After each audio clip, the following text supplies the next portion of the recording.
Welcome to Donald J. Lamoreaux Park. I'm Heather and I'll be your tour guide. So you might be wondering why we're going to tour this park today. Well, I'm a professor of kinesiology. I love hiking and I love this park. So what we're going to do today is take a look at some of the geographic features, some of the natural features, a little bit of the history, and possibly solve a mystery. Come on, let's go. So when you come to this park, the parking lot is just off of Quaid Road. This green gate will be right at the end of the driveway just before you turn into the parking lot. And so this will be the start of your trail. So this park was tentatively named Plainfield Park. It got named for Donald Lamoreaux back in 1982, and part of the reason that Lamoreaux got named for it is he was a Plainfield Township commissioner, and he spent 12 years pursuing the purchase of this land for the park system. He was also an avid supporter of recreation, so it's fitting that this park gets named after him. So one of the things that I particularly love about this place is the wonderful assortment of wildflowers here. And so I want to pause on the trail and take a look at a beautiful jack-in-the-pulpit. So I'm going to turn the camera so that you can see it too.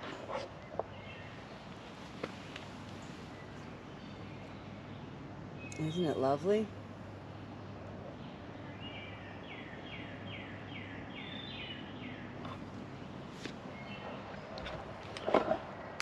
So we're going to keep on heading on our way.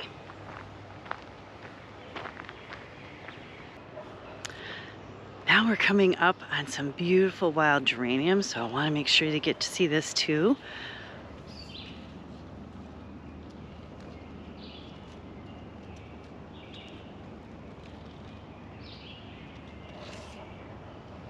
And they are in quite abundance here at this time of the year. Next to them is some wild ginger. And so it's kind of a horseshoe-shaped leaf, I guess I would describe it. And so I'm going to show you that now.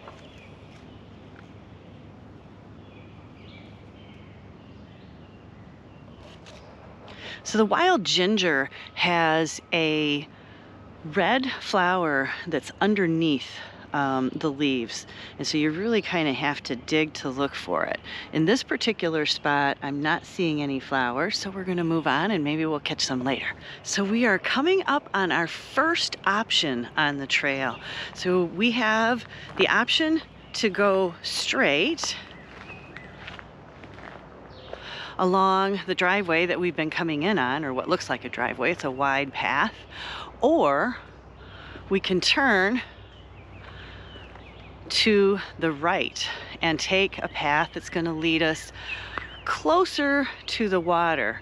So for me, I choose the water first because, just like a kid, I cannot wait to see all the beautiful things that this park has to offer.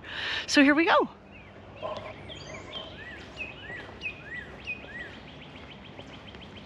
So we're almost there. I can hardly wait. I love looking at the water. I think that for most people on hikes, this is one of the features that they're most eager to see. So here we go. So this beauty behind me is the Grand River, so named because it is the longest river in the state of Michigan. It is 252 miles. It starts in Hillsdale County and goes all the way to Lake Michigan. This park has a wonderful 1.5 miles of river frontage, so we'll have ample opportunities to gaze at this wonder. Let's keep going.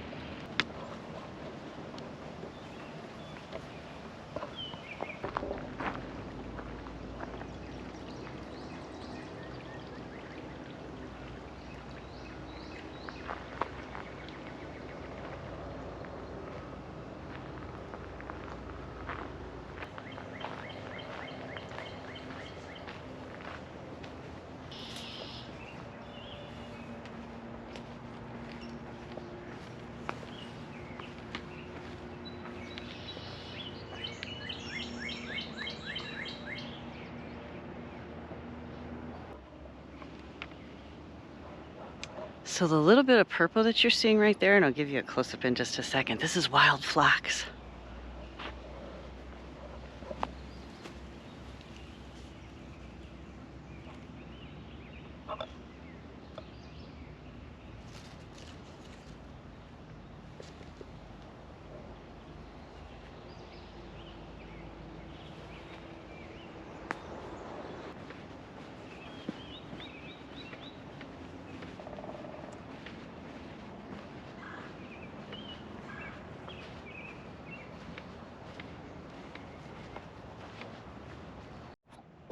So I just found another patch of wild ginger, and I see a red flower. So I'm hoping that you're going to be able to see this too.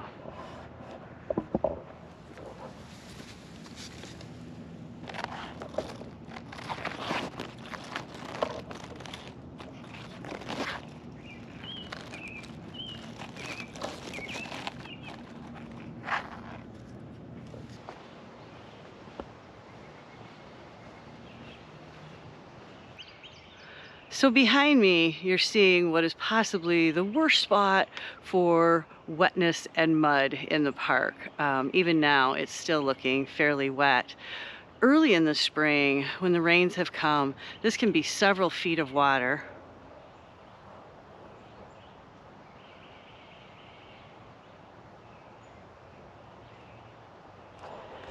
And you can see off to the side that there's been some logs piled up, and that's sort of how you get across this spot. If you're not feeling that adventuresome, you can go back to the last cross area and move back to the main trail.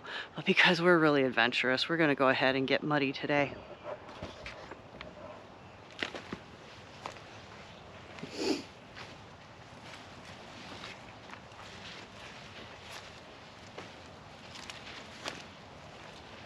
Super gushy. Make sure your shoes are on tight because this is a really gushy area. So far on this last little loop, we've walked past some white honeysuckle. Yeah, I didn't show you. Dogwood, a really neat boulder, and this lovely pond.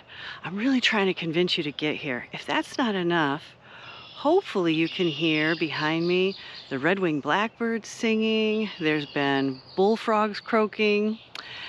And what you can't see or hear from this video is the smells. So the honeysuckle is absolutely overwhelming when you walk past it. Such a beautiful scent. There's also a lot of chive on the trail, so where it has been stepped on or possibly run over with the rangers' little vehicles that they bring out here, that scent is also very strong. So it's just a place to fill up the senses. So we are coming into one of my favorite sections of this park. And as much as I love the water, I love this dense area of woods even more. It's kind of got a peace to it. Makes me want to whisper, which isn't real good for videoing. Part of the reason that I love it is that it is absolutely chocked full of May apples. And we're in luck, they are flowering.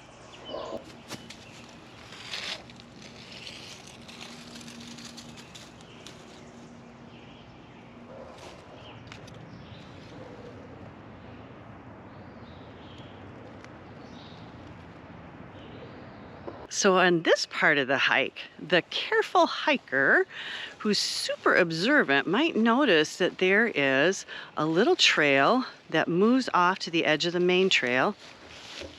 And it looks like this. And on the side of the camera, you can see Dave, who is here to help us figure out this mystery. So I told you at the beginning of the video that there is a mystery to be solved. So as I move into this area, I'm going to turn the camera so you can see this strange concrete wall, and then we'll move further in. You can see we're going uphill, and the hill is really quite high and narrow. I like to call it the really big, weird hill. So, Dave, you're here to help us figure out this mystery. So please explain to folks how you know about this place and what it is. Well, I'm a retired lieutenant colonel with the National Guard and now based in Wyoming, and they descend from the Grand Rapids Battalion that goes back to the early 1900s, and that was a 4-company organization in Grand Rapids that needed a new rifle range. So they bought some property out here, and we're on what I would call the business end of the range. This is where the targets would be set up, and the backstop, and then the crew that had to work the targets and score the firing would be down at this point. So the really weird concrete wall, let's take a closer look at that. What is this piece? This is the ruins of what would have been the target pit for the pit crew to be protected from the firing downrange. And it joins the trench to our right, that the target crew would go down and go along, and they would be able to, they'd raise a flag, warn the fires that they're coming out of the trench, and they would be able then to score the firing, change targets if they needed to, and mark the targets, and then they go back into the pit. And this just gave them added protection from when the firing began. So, and you think that they maybe... They probably were underneath. They may have been underneath. This may have been dug out deeper, and over time it's been eroded. And that would have been a place where they could stand underneath in case of any fragments or anything like that from the bullets raining down on them. There'd be quite a bit of firing. They had 10 targets. They would be firing from anywhere from 50 yards to 1,000 yards. And some of those ruins, as we saw coming out this way, are still there where those firing lines existed. So in this area, you talked about off to the right, so this trench would have been the pit. Yes, this would have been what they called the pit, and they gave them access to go up and down the in front of the butt stop, as they called it back then, but later was known as the abutment. That's a 30-foot high hill behind us, the man-made hill that they had to build themselves. This is in 1907. They did it with horse teams and a lot of manpower, and they used to protect, obviously, anybody on the other side or the bullets from traveling too far the other way. They needed to expand it over time, and because the weapons got more powerful to the point where rounds could actually, conceivably, go all the way to Rockford if they didn't have something to stop them. Wow. So now, wandering deep into the poison ivy-laden thicket that's surrounding the range pit, there's another interesting object that I want you to see.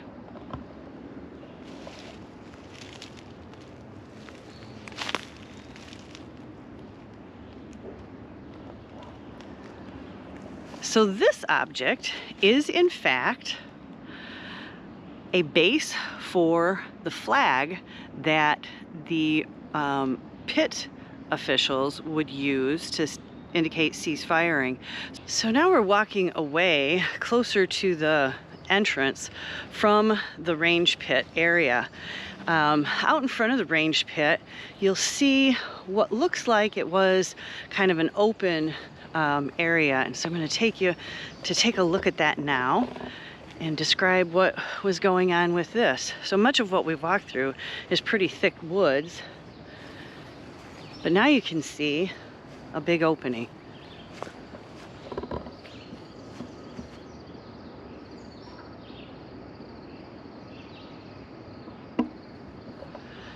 And there's another area of opening just behind this one. So these areas would have been dug out, one, to build that great big wall that is the barrier for the bullets as people are firing at the range, and two, because they needed obviously a big clear area for the firing range.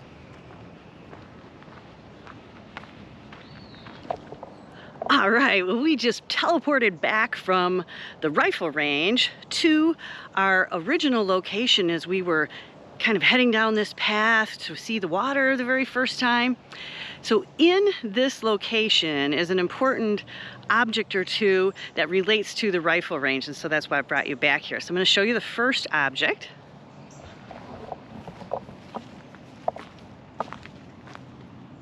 So what you're seeing are some rocks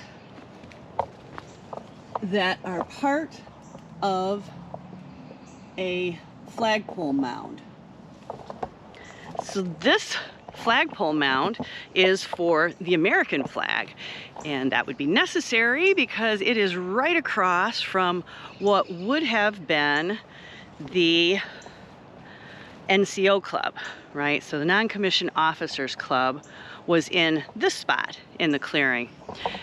There is a little bit of somewhat underwhelming rubble back in the back here that if you are really hardy and want to go through the poison ivy, you can take a look at. So that NCO club had been vandalized 3 times. It was in pretty rough shape. By the time the county took it over, there was no hope of restoration, and so the choice was made to go ahead and tear it down. Don Harrington was the bulldozer driver assigned to the job, and so he came in to clear the area, and as he was knocking the building down, he noticed something alarming. He saw boxes of unexploded ordnance.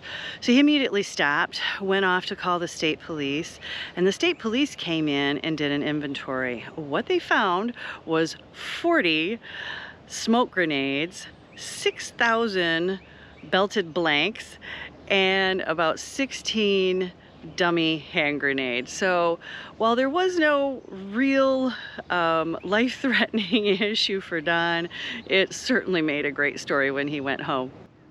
So I took you off of the main driveway, as I've referred to it several times, to go and see that NCO club. But now we're back on the main driveway to continue the sequential part of this hike, and we're moving into another open grassy area. The reason that this area is important to our hike is that there's another cool little thing I want to show you, and this will be your indicator to start taking a look for it. So what I'm about to show you is going to be off to your right on the trail as you're heading back to the parking lot.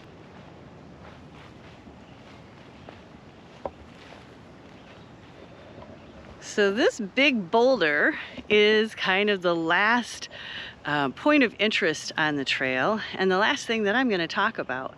So what's interesting about this boulder is, 1, it's a great place to stop and take a selfie. 2, it is an indicator that your hike is almost over, so we're just a hop, skip, and a jump back to the parking lot from this point. But 3, these boulders, so there are actually 3 or 4 located around the park, and they were donated by the Grand Rapids Public Museum, it is believed. So the museum donated several. There's no record to indicate exactly where they went, but the assumption is that these are those boulders. So the weather has gotten much warmer, and it's time to go get something cool to drink.